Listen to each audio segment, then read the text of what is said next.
Welcome to the Real Estate Pros Show, where we interview real estate investing professionals from coast to coast, as well as the service providers that serve the real estate investing industry.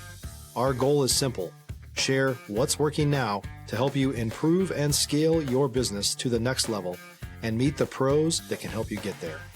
Real Estate Pros is powered by Investor Fuel, America's leader in helping real estate investors and professionals build the business you need to live the life you've always dreamed of. Let's start today's show. Property insurance for real estate investors doesn't have to be difficult, but it does need to be there to protect you when you need it. MyInvestorInsurance.com not only provides insurance at 15 to 30% cheaper than traditional agencies, it's built specifically for real estate investors like you. You can set up an account in about 2 minutes, get quotes on properties, turn on and turn off insurance for your fix and flip or rental properties in around 2 minutes without having to talk to anyone directly, all through our portal. There's no better way or faster way to make sure you've got the coverage you need to protect you, and no more lengthy policies either. Once you're set up, you're billed monthly and prorated by the day for however long your policy is active. It's powered by MSI, the third largest independent MGA, with 1.5 million customers and more than $1 billion in cumulative premiums written. Get set up today in about 2 minutes at myinvestorinsurance.com/fuel.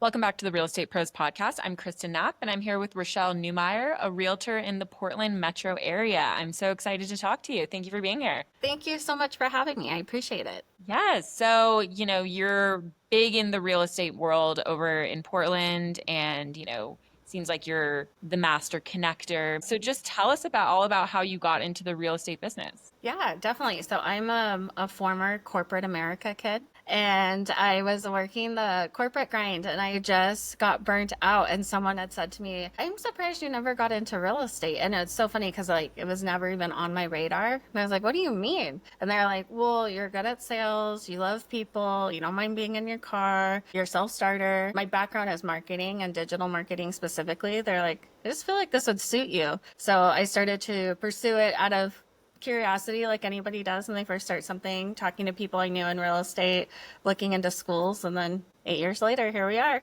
That's amazing. And then how did your mindset shift going from corporate America to having your own thing? Yeah, I mean, the biggest difference is I think a lot of people don't realize, like, realtors, like, you're your own business, right? And so you're operating your own business, your own P&L, all of those things. And so I think that's a little bit different. And then when you're a corporate person if you're working for anybody, normally they're handing you work. And as a self-employed person, you're out getting work. So it's a joke in real estate, which I'm sure you've heard, is that as soon as a deal closed, you're out of work. And so you're just like, "Oh, I'm for hire again. Does anybody need anything? Here I am," kind of a thing. So. And were you able to do it full time right away, or were you kind of toggling both at the same time? Yeah, well, while I went to real estate school, I kept my corporate job because I wanted to fill it out. And then once I got my license on all of that stuff, I just went into the deep end and decided to do it right away, full time. So it did take a few months to get my first deal under my belt.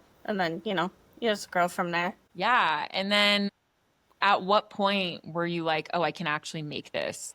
This is actually working for me"? Yeah, probably the first 6 months, I realized oh, those people that were like, "You should do this," I was like, they were right. This is a perfect fit for me. I also like having a more fluid schedule. It's kind of also a joke in real estate that people get into it so they can have freedom, and you don't necessarily have freedom with your schedule. It's just more fluid. So instead of 8 to 5, you might work 9 to noon, and then again from 6 to midnight or something, it's just a little bit different. And I actually appreciate that, where I can break it up and do things like go volunteer in my daughter's classroom for an hour or two, but then get right back to the grind. So it's just a little bit easier to work in the family stuff along with everything. Totally. And then, so now you're really rolling. What do you love about the Portland real estate market? Yeah, I mean, the thing that's been the most eye-opening to me is becoming more and more involved with the Portland Metropolitan Realtors Association, and then also, or Association of Realtors, and then also Oregon Realtors. Stop living on an island and join the #1 mastermind in America for professional real estate investors. Investor Fuel is a community of hundreds of the nation's top investors, working together to build stronger businesses and better lives. In addition to the amazing community of real estate investors acting as a board of advisors for one another, Investor Fuel members have access to 100% funding on purchase and repairs for our members only, a health insurance program, and benefits and discounts that more than pays for the membership of most of our members, meaning it's actually costing you money to not be a member of Investor Fuel. If you're looking to scale your business and build a business that allows you to live the life of your dreams, please visit investorfuel.com today and book a call with our team. I didn't realize how much they advocate on our behalf. And the more I've gotten involved, like I'm an Oregon state director for Oregon Realtors, and I'm a former Women's Council of Realtors president here in the Portland area, and just learning like how much we actually take to legislation to like get different housing opportunities available to us and things like that. So that was one thing that like really took me by surprise. And the last 3 years, I've gotten the privilege to go to DC with Oregon Realtors and present to legislation on things that are happening here in Oregon, things that we're seeing. Like we give them real life examples about what our clients are experiencing, our agents here in the Pacific Northwest, and then also any asks that we might have. So like an initiative we're working on right now is upcycling buildings. So like now that we're seeing more people like shopping online, we're seeing like, you know, different malls or shopping areas that are just sitting empty. And so we're trying to find a way like how, like the structure's there, how can we upcycle that structure to be multifamily housing or apartments or condos, things like that, without all of the heavy lifting as far as like the permits and things. So the reason a lot of contractors aren't touching those is because it costs so much money to get them to a certain code to be able to make it into a multifamily unit. And then those permits, then it don't only just take a really long time, but it costs hundreds of thousands of dollars, right? So we're like talking to legislation on how can we get these up to codes without the front bill being so high, because then like we need the housing. These buildings are here, they're just sitting empty. Like how can we repurpose them? And then also it cuts down on the cost of materials if we're not rebuilding a whole structure altogether too. Like, so that's something that's been really cool in the Portland market that we're really trying to hard to implement. And I guess it's not just Portland, that's like statewide that we're trying to do that. Because even in the small towns, there's like historical buildings that have been sitting empty and like no one's using them. But to get those up to today's standard codes would be really hard. And also it kind of lose the integrity and charm of it being a historic building. So like, where do we find the middle where it's like safe for someone to live in and functional, but like keeps that like small town charm and things like that. So that's kind of some of the stuff that we're seeing out here. That's so cool. So you actually have like skin in the game when there's issues popping up in the market. You can actually like help change it. Yeah, definitely. And how many people do you work with doing that? Well, anybody can go. So like, I don't know if any agents out there listening know, but like in May, sometimes it's in May, sometimes it's June. It's called National Realtors Association Mid-Year Meetings. Nationally, you can come to that meeting with your state. When we go, sometimes there's 60 Oregon Realtors at the Capitol presenting to different people, and we're presenting to like councilmen and women, senators, governors, you know, just the different people in different roles. And we break it up by topics too, and who we're going to talk to about what topic, because some are very specific to certain counties and things like that. But anybody in any state can go to these meetings and set up time to meet with their legislation. And they actually really do want to hear from us because they're not here, they're at the Capitol. So like they also don't hear all the stories of like in real life examples that we can give them with our clients or builders or anybody that we're working with and like what they're struggling with. I think that's really good advice that people probably don't even know that that's available to them. Yeah. I mean, I didn't for sure until I got more involved with my local association as well as Oregon Realtors. Like it just totally opened my eyes like, wait a minute, what? And like we even have realtors running for positions within our government too, so that like they can really advocate for home ownership across the state. If you're looking for consistent, high-quality leads, look no further than Investor Machine. Investor Machine isn't just another agency, it's the most sophisticated, data-driven lead generation company on the planet for real estate investors, and serves the role of being not just a lead generator for your business, but a marketing partner that is helping you achieve your goals along the way. Go to investormachine.com to learn more and schedule a call with our team today.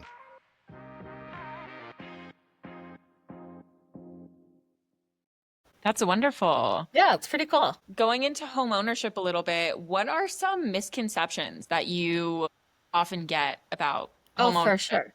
Yeah. Well, I think one is there's just never enough proper education out there with the general public. Even like first time home buyers, sometimes they think like their credit score has to be a certain amount or they have to have a certain amount of down payment and they just assume or they just take the news or wherever they're getting their information at face value. So my advice is always to like talk to a few professionals, whether it's a realtor, a lender, anybody in the industry that could provide you with more information on like things that you can do to buy a home. And then another one is also investing, right? A lot of people, I mean, I know my family was one during COVID. We were going kind of nuts, not being able to travel. And I pitched to my mom, like, we should buy a beach house. And her mindset at the time was like, well, I can't. I already have a mortgage. Like, I think a lot of people have that mindset, like, well, I have one mortgage, so I can't have two mortgages. And there's actually just a lot of different ways where you can qualify for an investment property or a second home and people just don't realize it. So again, it's just like partnering with any professional out there and like getting more information because you probably can qualify for an investment property and you don't even realize it. Yeah, what are some of the qualifications that you need? Yeah, well, and I think what people don't think about too is like, so for example, like a big thing right now is buying a house where your kids are going to go to college. And so because don't come for me, universities and colleges, if you're listening, but you know, the dorms are very expensive, right? And so like for the cost that a dorm would cost a family or somebody, a student, whether they take out a loan or not, like if they were paying a mortgage, they would potentially get all that money back because they could either keep the house as an investment opportunity or sell it at the end. So like I know people, like I have a 10-year-old and I have friends that are buying houses right now in areas they think their kids might buy or like go to school in. And they're renting them now up till when the kid goes to school. While the kid's there, they'll live there. And then when they leave, they could keep it or sell it too. But really, you know, it's a great investment. But qualifications just vary. It kind of depends on if you're trying to do a short-term rental, a long-term rental, mid-term rental. I mean, those are all, you know, different variables. And then, or if you're going to use it yourself at all personally, if you're buying it out of state, if you can, I tell a lot of, especially my first time home buyers this, like buy a multifamily unit first, like before you buy a traditional detached house, because you could buy a 3-unit property and put 3.5% down with an FHA loan, live in it, be owner occupied for a year or two, and then move. And then the whole unit, like all 3 units qualify you to purchase something else because it's all considered income. And while you're qualifying for that 3-unit property, let's say you only qualify for a $400,000 detached house. Well, you could probably qualify for $600,000 to $700,000 multi-unit because they'll use the other 2 units as income to help you qualify for that purchase. And I just think knowing that kind of stuff really opens a lot of doors for people. And then you're starting out with an investment property instead of trying to figure it out in your like 40s or 50s, like, now what? I want to go backwards, you know? So it's just kind of a nice way to start off on the right foot. Totally. And I feel like there's so many creative ways to make real estate work for you and to leverage it. Definitely. A lot of people don't know about it. So they, I mean, as you said, instead of trying, they just don't do it at all when there's so many things you can do in between. Oh yeah. Well, and a lot of times like out here in certain parts of Oregon, like if ag is attached to it, so like if you're going to rent off, let's say you're going to let people, you don't have a horse. Let's say you're not a horse person, but you're buying a house that could potentially house horses, and you could also use that as a form of income to qualify for this house you love and then put the property to work for you. It's just like another way. If you're a new or newer real estate investor looking to launch or grow your real estate investing business, please check out Investor Fuel Club. It's a coaching community, but unlike anything you've ever seen before. And you can actually partner with members of our mastermind from coast to coast on deals right in your market. There's no better opportunity to build a consistent business than to literally partner with pros to help you avoid costly mistakes, avoid the need for capital to do deals, and help you eliminate your fears as you're starting your business. Learn more about Investor Fuel Club at investorfuel.com/club. There's a lot of creative things that you can do out here. And then there's also different loans and tax or grants that you can apply, especially if you do have ag growing on the property. Sometimes you qualify for different things. So again, it's just partnering with somebody that understands whatever market you're in or what you're trying to accomplish, and then letting them help you. Yeah, because I was going to ask, how do you know when you qualify for these loans? Is it you partner with your realtor and they should? Yeah, I mean, you could do the old Google search, but like you never know if what you're reading applies to you, if the property you're interested, if that works for that property and stuff. So you can always start doing a little bit of research on your own, but best is also to like then partner with somebody else too. Definitely. And Yeah. then can you talk about a time that it was a huge win for your client, like maybe something creative like that? Well, I mean, my own family, we did get that beach house. So Yeah. there's that, which is always great. And it has been a wonderful vacation home for us, and then also an investment opportunity. And it just helps build that generational wealth too. Cause like the whole idea behind it was like gifting it to the younger generation of our family going forward. But it is always really exciting to see, especially first time home buyers or first time investors, like really accomplish something. I'm heavily involved in a group out here. It's Women Investing in Real Estate. And it's just a full group of female investors, flippers. Some of them are lenders, hard money gals, contractors, painters, all the things, right? And seeing someone in that group do like their first project from start to finish. And then they partner with like a realtor and stuff to like get it back on the market and all those things. But it's pretty cool and really empowering to see people be creative and find ways to build wealth for their family outside of their regular 9 to 5 job. Of course. And I think kind of what you said about your beach house, I think people might think that if they have an investment property, it means it's just for rental and they can't use it. But that's not true. You can still enjoy it yourself as well. Oh yeah. Well, and it really also just depends too on like how you rent it out and like what management companies and stuff you use. We use a management company where we're on multiple platforms, and that way too, we're not priced too high, too low. They use the algorithm so that we're priced competitively with the hotels and the other short-term rentals. But in that portal, we can go in and block out the dates we want to use it as a family. And there's somebody from my family there at least once a month, if not multiple times a month. So like we do rent it, I would say probably 65 to 70% of the year, but we use it quite a bit. And then how are you renting it out?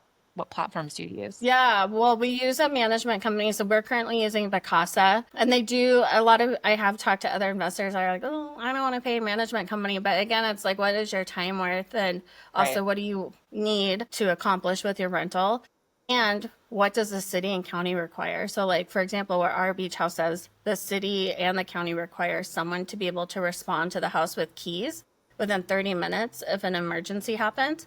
And so Vacasa supplies that person for us. They have boots on the ground there. They supply the housekeeping, handyman. So if a pipe bursts at like midnight, Vacasa's taking care of it instead of us trying to figure out who's going out to the beach to like get this taken care of, like all of that kind of stuff. They also handle all the transient tax, all of that stuff. So we do pay them a percentage of the profits, but for us, it's just worth it to not have to mess with any of that stuff. And it helps us meet all the requirements that the city and the county want us to meet. So we're on the up and up with everybody.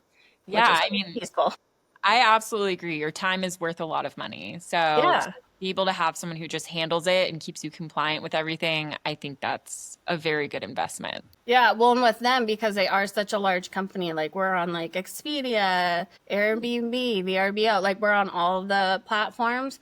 And if one of us was managing it ourselves, like someone could check it out on Airbnb and then VRBO, and then we'd have to like make all these like phone calls like, sorry, we're double booked.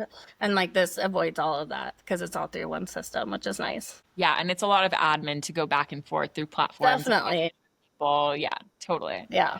That's awesome. And then so kind of keeping in the theme of, maybe misconceptions about home ownership and all of that. Can you just talk about the current landscape of real estate? I know that a lot of people have some fear in the market, in interest rates and stuff like that. I would love to hear you just kind of talk about that and what you think. Yeah, well, there is definitely a lot of misconceptions out there and not always like the most accurate information. I would just caution everybody to keep in mind whether it's real estate or anything, that like fear creates clicks and people, to engage with stuff. So a lot of times they'll lead with, fear tactics. But one thing we hear here a lot in Portland is that like prices are going down, houses are like down 20% in pricing. And that's not necessarily true. What's happening is a lot of times sellers are seeing what happened a few years ago and prices were going on the market higher and higher. The market has leveled out a little bit here where we're not just like skyrocketing with prices because the interest rates are also higher, right? But so what's happening is people are overpricing their homes when they hit the market, and then they're doing a price reduction. And then the news reports like, oh, Portland's down 20%. And it's like, we're not actually down 20%. We're still above what we have. We still are, or homes are still selling higher than they have in the past. It's just some are going on the market much higher than they should, and then they're reducing. So like there's a little bit of misconception on what's actually happening with the value of homes. The prices are still going up. I have clients that wanted to buy 2 years ago and decided to wait, and that same house that they wanted to buy 2 years ago is more money today. So like because they thought, well, we'll wait. With the interest rates being higher, people start lowering their prices of their homes, and that's not really happening because supply and demand is still an issue across our state as well as the nation. So I think that's one of the biggest misconceptions.